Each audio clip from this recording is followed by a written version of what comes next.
What's going on, guys? I'm with Moose, and of course it is summertime now, and MLB The Show has just dropped a big-time bombshell on us. Both All-Star programs dropping today, just right now, maybe 5 minutes ago. Hopped right on, had to get on it. We knew they were coming out yesterday because of a quick leak that was kind of not really publicized at all yesterday by the community, but hey, we knew it was coming out today, and here it is. So of course there's new ticket store items as well. We'll take a look at that in a little bit, but of course the main highlight is going to be these all-star programs. So let's take a look real quick. Actually, quick note, just so you guys realize, these do give you a ton of percentages towards this dynasty program right here. The all-star Felix Hernandez going to give you 11%, you guys can see it at the top. And then the all-star program Ryne Sandberg going to give you 15% towards the dynasty program. That's a ton. Definitely get these done if you can. Obviously they're great players in the first place, that you get for completing the programs, but you also get a ton of percentage towards this dynasty program, which is fantastic. The dynasty program is finally within reach for a lot of players, even guys that don't spend a ton of stubs or money in the game.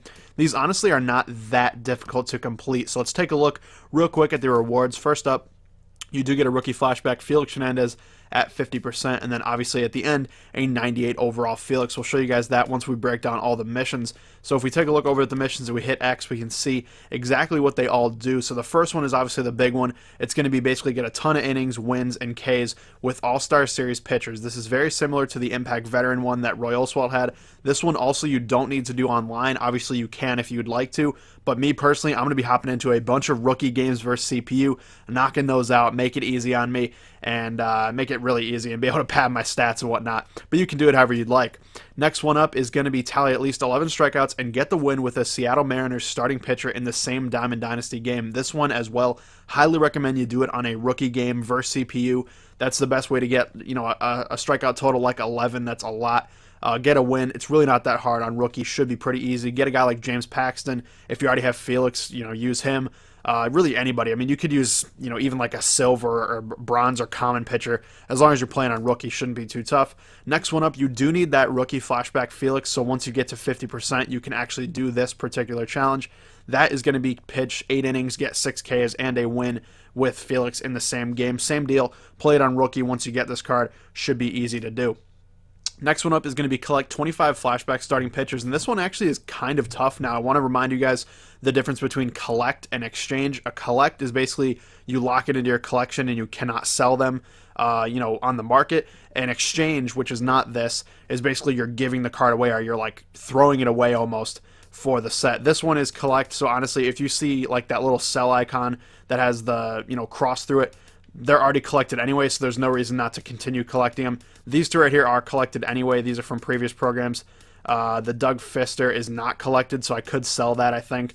But a couple more are collectible, but I can't even do this one right now, which is why I said it's a little bit harder than you would expect. And I have a lot of sets done. Like, I have the Max Scherzer, which I bet a lot of people don't. I have the Dallas Keuchel, which I bet, almost nobody has.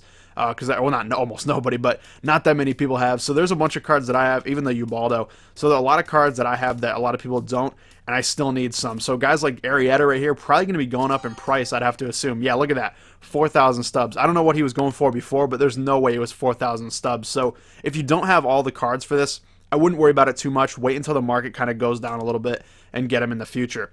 Next one up is a little annoying if you didn't already have him, but it's collect Felix Hernandez live series player item. I thankfully kept him after I did the Mariners set. He's actually in my rotation right now, just by happen chance, and thankfully I still have him.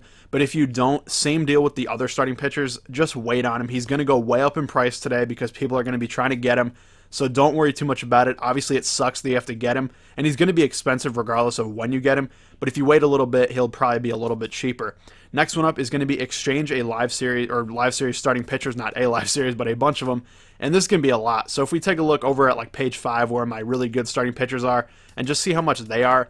Let's see, like Chris Sale's 26,000. That would be 1/3 of this, and that would be literally getting rid of Chris Sale. I want to make you guys, very aware that you would literally be getting rid of these cards. So don't do it willy-nilly. I would keep all your golds, in my opinion, and your diamonds. That's just my own opinion. You can do it how you'd like, but I'm going to try to do it mostly through like bronzes, commons, things like that. Maybe a few silvers here and there. And then finally, defeat the Mariners on All-Star difficulty or higher. Really not that bad. All-Star is obviously tougher than like rookie or veteran, obviously, but still not that hard. Just get it done. Maybe if you go down early in the game, just quit and restart it. Really not that bad. So that's how you get Felix Hernandez. Let's take a look at his card real quick. It is a monster for sure, and definitely excited to get this one. So, of course, his pitch selection is fantastic. Sinker, four-seam, changeup, sweeping curveball, and a slider. He has really good stats across the board, all basically above 80 in every per nine except for home run per nine, which is still a decent 72. Good control, clutch, 77 velocity is okay. I'd guess that his, fastball probably touches like 95, maybe 96 if you're lucky. Although that's not confirmed, I'm just kind of guessing. An 89 break is fantastic as well. So really nice card, and definitely looking forward to getting it. The only real challenge here is these innings. 236 innings is a ton. Speaking from experience, when I got the Oswalt, it took forever. So definitely just grind it out and get that Felix on your team. It should be pretty good. And also, I guess, getting the flashback starting pitchers and the actual Felix card himself, that's going to be a little bit of an expense. But overall, I'd say maybe $20K for this entire set. Really not too bad. Next one up is, of course, Ryne Sandberg, a new legend into the game. I don't believe he had a card before this. If he did, correct me, but I'm pretty sure he did not. So let's take a look real quick. All-Star program, of course, same deal. You get a rookie Ryne Sandberg that you need to do something with in a game once you get to 50%, and then you get a 99 overall Ryne Sandberg at the very end. So let's take a look at the missions. What do you need to do? Very similarly to the Felix Hernandez, you need to get a ton of stats with all-star hitters for this Ryne Sandberg. Basically match his totals from that season. So tons of plate appearances, tons of runs, hits, 3 triples, 40 home runs, 100 RBI, and 25 steals. One thing to note on this one, you do not need to tally any walks, which is huge. Getting the walks for the Hanley Ramirez was absolutely frustrating as hell. Very difficult to do unless you just played it on, legend and hope they walked you. So thankfully no walk involved here. And that one honestly is just going to take a lot of time. This one, like I said, Felix, put it on rookie, hit a bunch of home runs every game and get this one done. Next one up is going to be with Cubs players. You have to tally 3 hits, 2 home runs, 4 RBI, and a walk in a single DD game. Same deal. I would just load your lineup up with a bunch of Cubs players. Doesn't even matter if they're good or not. Just put it on rookie, and you should be able to do it no problem. The one problem with this is you do need a walk. So that could create a little bit of a difficulty for you, especially if you're playing on rookie. So be aware of that. Always make sure that you're trying to get that walk early on in the game. Maybe be patient earlier on in the game, and hopefully you'll get it done no problem.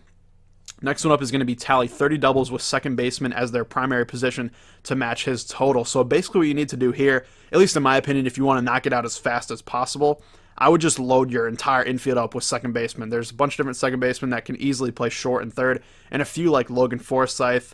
I think Brad Miller is a second baseman in the game, like that they can play first as well. So easily just load your entire, infield up with them, and honestly, maybe even your outfield if you don't care about defense. As long as you're playing against the computer, just load your entire team up with second baseman, play a few games, and honestly, 30 doubles is not too tough if you're playing on rookie. Next one up is with that Ryne Sandberg rookie card, of course. You're going to need to tally 3 hits, a run, a double, and a RBI with him in the same game. That one honestly is not very tough. If you hit a home run right there, you got your run, your RBI, and one of your hits. Then you just need a double after that. That's really not that bad. Same deal, put it on rookie, game over, no problem. Next one up, collect 20 All-Star Series players. Now this one, I wasn't sure how tough or easy it would be, but honestly, most of the All-Star Series players you have are probably ones that you can't sell anyway. So I have this Pedro Alvarez from the Doug Drabeck set, or mission, I should say. Michael Wacha was from, honestly, I don't know what he was from, maybe the Cardinals collection. Actually, I don't think that's what he was, but whatever. I got Michael Wacha somehow. Ian Desmond from the Nelson Cruz, this Ken Griffey Jr., of course. Like I said, a bunch of them are non-sellable, and just make sure they're non-sellable before you actually collect them. And that's what I did before. I did this real early on and just made sure these are all non-sellable. I'm going to collect this right now, though. If you guys look, all these have that little sell item that has the little cross through it. And since it's just collect, it basically does almost nothing to these cards. I'm just going to collect them, and right there, I get 100 stubs just for that. Now, you might not have as many All-Star players as I do. If you don't, like I said earlier with Felix, just kind of wait it out. There's going to be a bunch in the ticket store. Pick those guys up, and it should be a little bit easier for you. Now, the last one is, of course, the Exchange, the Live Series second baseman. This one is even tougher than the pitchers, in my opinion, because there's so few, like, really good or like solid, second baseman. I have Jose Altuve, goes for $37,000, and that would be a little bit over a third of this entire set, just like Chris Sale on the previous one. So that's pretty crazy, and I don't want to get rid of Altuve, obviously. So this one's going to take a little bit longer. Definitely kind of wait this one out. Second baseman prices are going to be going up, so if you don't want to do these, programs, highly recommend you sell all your second basemen today and tomorrow if you can. If you do want to do the program, though, kind of wait it out a little bit, and hopefully you'll be able to get some, through packs and things like that down the road. Almost forgot, but here is the Ryne Sandberg, and I do have a lot of thoughts about this card. He is a second baseman, of course, hits righty, throws righty, and his hitting stats against right-handed pitchers is absolutely amazing. 97 and 97 in terms of power and contact. That is fantastic, but against lefties, he is atrocious. 55 contact and 77 power for a 99 overall card is just not going to cut it. I mean, that's not very good at all. And once people pick up on that and they realize he's not very good against lefties, they're going to bring in left-handed starting pitcher, or left-handed relievers, I should say, to kind of, focus him down. So you got to be aware of that. You almost have to think of him as a left-handed hitter, even though he's not, and kind of protect him with guys that can hit lefties really well. So it kind of deters people from doing that. Now, that being said, he is a fantastic hitter against righties, and most of the time you will face right-handed starting pitchers. But if you do face, the occasional game with a left-handed starting pitcher, especially with CC being on most people's team, and guys like that, you really have to be sure that you can hit with this Ryne Sandberg, because if you roll him out there and they have a left-handed starting pitcher that's going to go 6-7 innings, you could be screwed. So be aware of that. Other than that, good card, very good fielding, solid speed for a second baseman, good vision and all that. But in general, that lefty deficiency kind of holds him back from me. I'm sure I'll play with him once I get him, just because you got to play with every new card you get, but I am a little bit worried about his stats against lefties. It could be a real deterrent. But let me know what you guys think of it down in the comments down below, and if you get him, is he going to be your second baseman, or do you have somebody that you think would be better for you? Finally, today they updated the ticket store with a bunch of new things, and we definitely want to go through them here, so let's take a look real quick. You guys can already see a few players right there that are on the board. First one up in the store, at least for me today, is going to be this Adrian Gonzalez, a 92 overall all-star player that you could get on your team. Now, something to note is the 95 overall Adrian Gonzalez that you get for the AL East collections is also an all-star, so I personally am not going to pick this card up because I already have that one. But good card, though. Great power, obviously, against righties.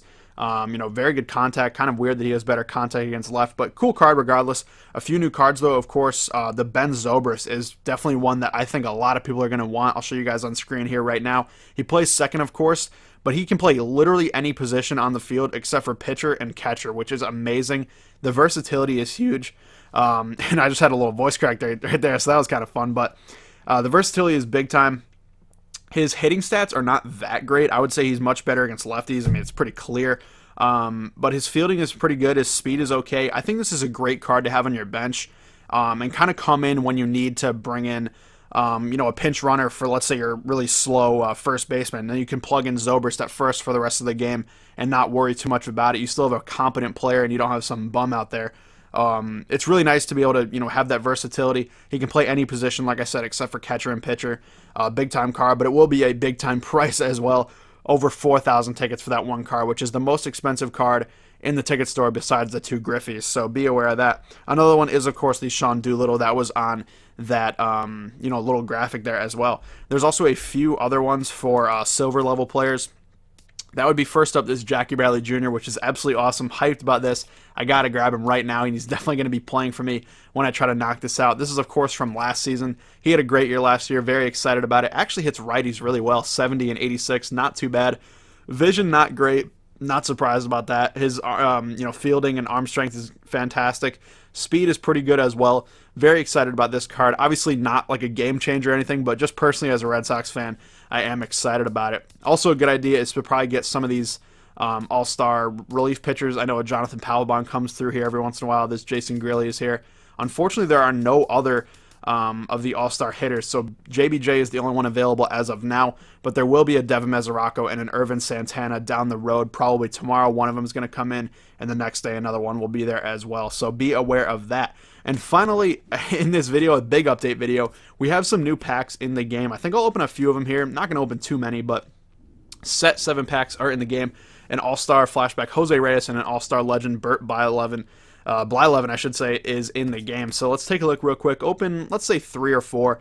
I guess 3 makes sense because we have 33,000 stubs. So let's get that real quick. And, of course, show you guys the players before we get out of here. So if we can get these packs and the servers cooperate, we'll be ready to go. First one up, of course, is this Bert Blyleven. Very good card, honestly. 99 overall, obviously going to be a great card. Has 99 break, 86 control, great per nines as well. His only downside, I would say, is that velocity at 66, which is still okay. I would guess his fastball probably tops out around like 93, maybe touches 94 if you're lucky. But the other great stats are really going to make him perform well. Now, his major problem, in my opinion, besides that velocity, of course, is the pitch selection. 4-seam, 12-6 curve, a regular curveball, and a 2-seam fastball. So you really don't have a lot of differentiation in terms of, speeds and things like that.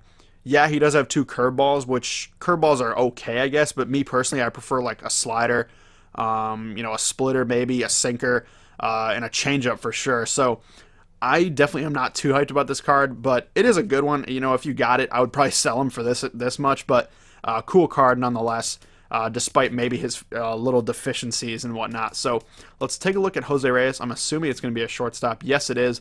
96 overall All-Star from 06 on the Mets. And this card's a beast. I mean, I love Jose Reyes.